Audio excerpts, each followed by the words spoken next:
কাল আমি চিংড়ি মাছের পোলাও বানাইছিলাম, আপনাদের শেয়ার করতে ভুলে গেছি। চলো আপনাদের সঙ্গে শেয়ার করি। চলো ফটাফট আমি এখানে পেঁয়াজ আর চাউলটা আমি ভিজিয়ে রেখেছিলাম অনেকক্ষণ।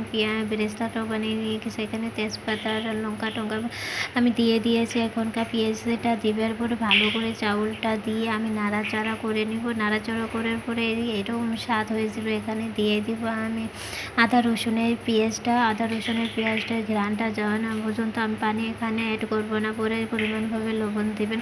আর এখানে আমি দেখুন চিংড়ি মাছের সবজিটা আগে আমি এখানে রেডি করে বানিয়ে রেখেছিলাম। আমি শর্টফট করে কালকে ভিডিওটা বানিয়েছিলাম, কারণ আমার কালকে শরীরটা অনেক খারাপ ছিল। আমি ভিডিওটা আমি করতে পারি নাই, বেশিক্ষণ বললাম তো একদম ছোটো শর্টকাটভাবে আপনাদের সঙ্গে ভিডিওটা শেয়ার করবো। এখানে আমি চিংড়ি মাছের যেটা সবজি ছিল আমি এই বিরিয়ানির মধ্যে দিয়ে দিলাম। আর বিরিয়ানির মধ্যে বেরেস্তাটাও দিয়ে দিলাম। বেরেস্তাটা দেওয়ার পরে একদম ভালো করে নাড়াচাড়া করে দেবেন। একদম কি দেখতেও অনেক সুন্দর না? চাই আমার এই রেসিপিটা পছন্দ করবেন, তাই আমাকে কমেন্ট বক্সে জানিয়ে দেবেন।